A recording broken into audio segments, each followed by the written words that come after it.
puncak dari gereja tersebut, dia akan mendongak kepalanya sampai kolansuahnya atau tutup kepalanya ini akan jatuh. Maka disebut kulais. Jadi kira-kira kita bisa bayangkan bagaimana tingginya. Kalau dia mau lihat di dekat gereja tersebut, dia mau lihat ke atas begini, seakan-akan ininya sudah mau jatuh. Songkoknya mau jatuh atau tutup kepalanya mau jatuh. Ini saking tingginya, maka disebut dengan kulais.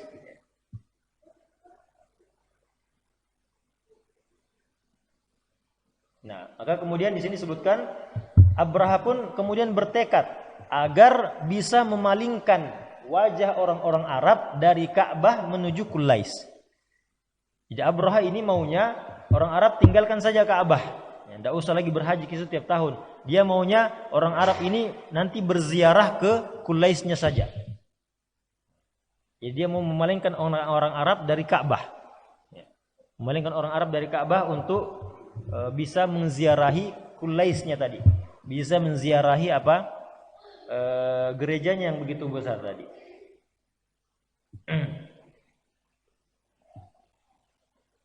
Maka kemudian dia pun mengumumkan hal tersebut. Di sini wanada bidzalika fi mamlakatihi. Dia pun mengumumkan di dalam kerajaannya bahwa gereja ini untuk haji, sebagaimana orang-orang Arab itu haji kepada Ka'bah. Maka disebutkan fakarihatil Arab. Arab tidak suka. Orang-orang Arab tidak suka. Mereka sudah terlanjur jatuh cinta kepada, atau sudah hatinya sudah terpaut dengan Ka'bah. Tidak mau lagi diganti Ka'bah dengan apapun itu. Walaupun gereja yang berisi emas permata tersebut dan besar, mereka tidak akan mau mengganti Ka'bah dengan gereja itu. Tetap Ka'bah yang kemudian menjadi inti atau tetap menjadi agama mereka pada waktu itu.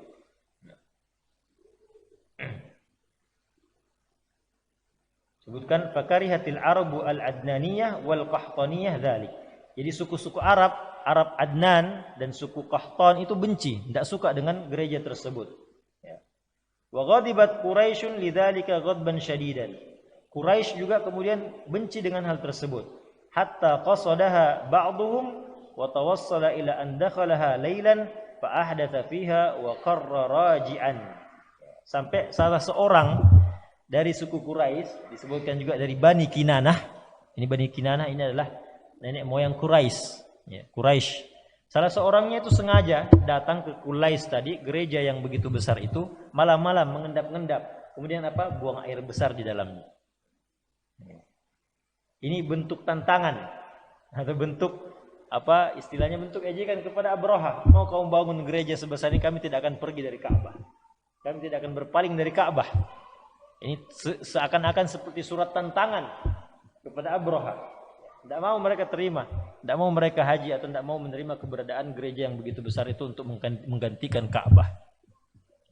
Jadi buang air di situ, buang air. Maka kemudian ketika Abraha mengetahui hal tersebut, karena ada laporan, dikatakan laporannya itu mengatakan inna ma sana'a hadza ba'du Quraisyin ghadaban li baitihim alladhi dhahaita hadza bihi. Jadi orang-orang Quraisy itu mereka mengatakan kepada Abraha, orang-orang Quraisy itu tidak senang dengan keberadaan gerejamu yang engkau buat untuk menyaingi Ka'bah. Maka kemudian disebutkan fa'aqsama Abrahatu la yasiranna ila baiti Makkah wa la yukharribannahu hajaran. Maka Abraha pun kemudian bersumpah untuk segera berangkat ke Ka'bah dan menghancurkan Ka'bah tersebut sekeping demi sekeping. Batunya demi batunya akan dihancurkan.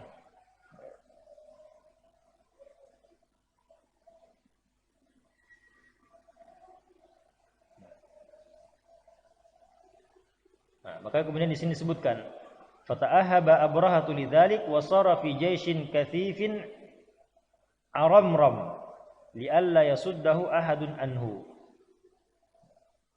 Kemudian Abraha pun keluar dengan pasukan yang begitu besar. Pasukan yang begitu besar dan dengan kendaraan yang tidak pernah atau tidak jarang dilihat oleh orang Arab, yaitu gajah. Orang-orang Arab itu tidak tahu gajah. Kan di Arab nggak ada gajah gitu kan.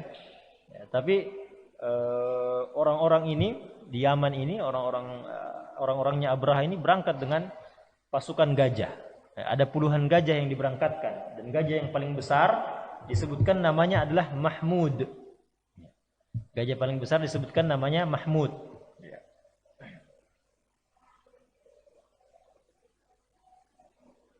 Sebutkan di sini gajah tersebut itu adalah pemberian dari Raja Najasyi. Raja Najasyi. Dan disebutkan kana ma'ahu aidan thamaniyatu afyal. Ya, jadi berangkat bersama Mahmud ini, gajah besar ini, 8 gajah lainnya. Jadi ada 9. Disebutkan juga itsna asyara filan, ada 12 gajah yang berangkat. Dan juga disebutkan dalam sumber-sumber lain jumlah yang lainnya. Jadi disebutkan 9 atau 12. Nah, bagaimana tujuannya? Disebutkan di sini bahwa tujuan dari Abraha ini membawa Ka'bah. Jadi nanti setiap gajah ini akan diikatkan rantai. Ya, diikatkan rantai. Kemudian rantai tersebut diikat atau dipautkan, sangkutkan di setiap sudut Ka'bah. Jadi Ka'bah kan segi 4 ya. Segi 4, di sini nanti ada rantai, ada gajah, baru kemudian nanti sama-sama menarik ke arah yang berlawanan sampai akhirnya Ka'bah pun ambruk. Itu tujuannya.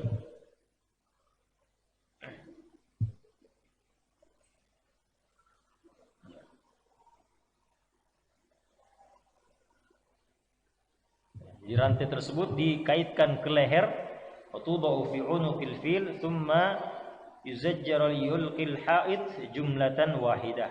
Kemudian untuk merubuhkan Ka'bah itu sekaligus. Nah, falamma sami'atil arabu bimasirihi a'zamu dzalika jiddan. Nah, ternyata kabar keberangkatan Abraha menuju Mekah ini untuk menghancurkan Ka'bah itu terdengar oleh orang-orang Arab. Ya, termasuk orang-orang Arab yang tinggal di situ, orang-orang Arab Himyar. Ya. Maka di sini disebutkan fa kharaja ilaihi rajulun kana min asyrafi ahli Yaman wa mulukihim yuqalu lahu Dzu Nafar. Disebutkan bahwa ada salah seorang Arab atau seseorang yang menguasai suku di situ, suku Himyar, itu mencoba untuk menghalangi Abraha. Agar supaya tidak pergi ke Mekah melanjutkan perjalanannya untuk menghancurkan Ka'bah. Maka dia pun memanggil kaumnya dan kaumnya kemudian memenuhi panggilannya dan keluarlah mereka untuk berperang melawan Abraha. Untuk membela Baitullah, membela Ka'bah. Tapi karena pasukan Abraha ini terlampau besar dengan pasukan gajahnya, maka pasukan dari Dzu Nafar ini tidak bisa melakukan apa-apa. Mereka kalah dan akhirnya Dzu Nafar ini ditawan.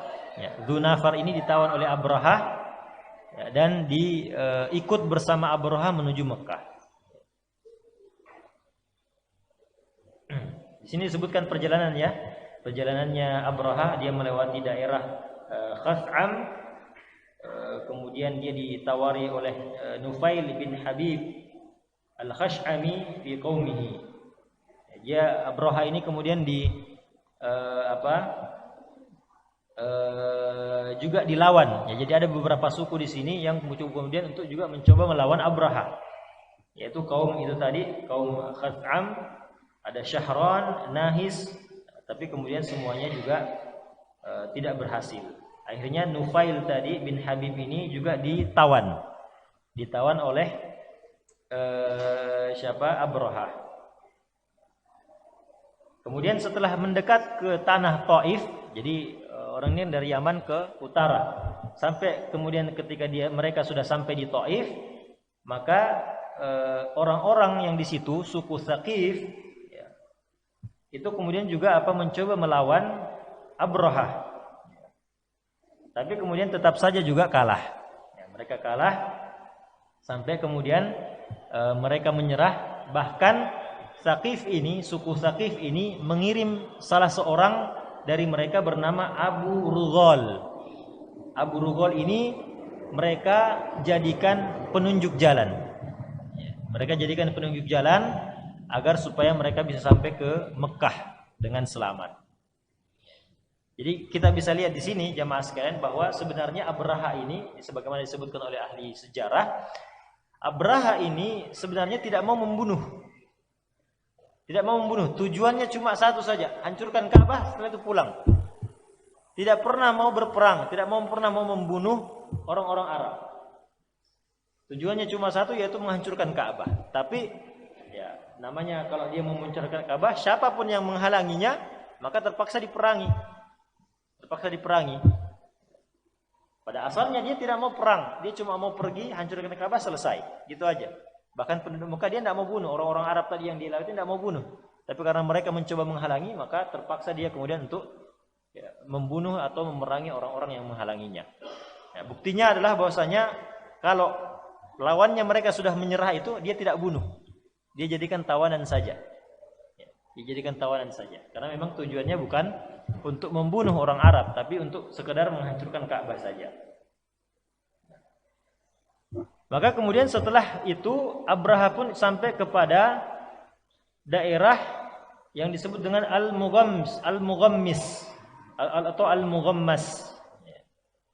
Sampai ke daerah tersebut, yaitu daerah yang dekat dengan Mekah, dan daerah tersebut jamaah sekalian adalah daerah tempat orang-orang Mekah menggembalakan unta-unta mereka. Jadi Mughammas di sini daerah tempat di luar Mekah, dekat dengan Mekah, tempat mereka penduduk Mekah itu untuk menggembalakan unta-unta mereka. Ya, di situ digembalakan. Maka pasukan Abraha pun kemudian ketemu atau melihat banyak unta di situ. Ya, banyak unta di situ, untanya orang-orang Mekah. Akhirnya mereka pun merampas unta tersebut atau menawan unta tersebut.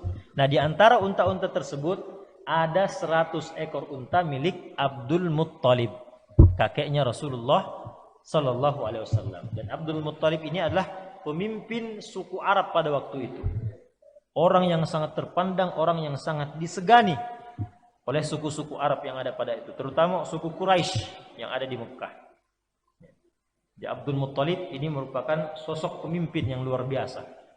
Ya, makanya Nabi SAW pernah mengatakan, Ana ibnu Abdul Muttalib, saya adalah cucunya Abdul Muttalib. Nah, kemudian setelah itu Abraha mengutus satu orang dari pasukannya. Ada orang Arab Himyar yang bernama Al-Hanatah. Dia kirim untuk pergi ke kota Mekah. Maka Al-Hanatah pun pergi ke kota Mekah, bertanya di situ, siapa pemimpin di sini? Siapa orang paling dituakan di sini, disegani di sini? Maka orang Mekah bilang Abdul Muttalib. Maka dia pun ketemu dengan Abdul Muttalib. Ya, ketemu dengan Abdul Muttalib.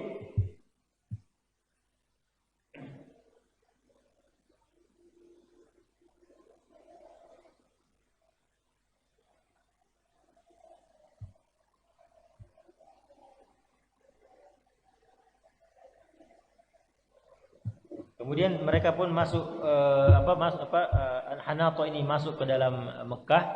Dia mengatakan kepada Abdul Muttalib bahwa kami ini sebenarnya tidak mau memerangi kalian. Kami ini cuma mau hancurkan Ka'bah baru sudah. Maka kemudian Abdul Muttalib mengatakan, kalau memang seperti itu, bawa saya bertemu dengan Abraha. Ya, bawa saya bertemu dengan Abraha. Maka kemudian setelah itu, ketika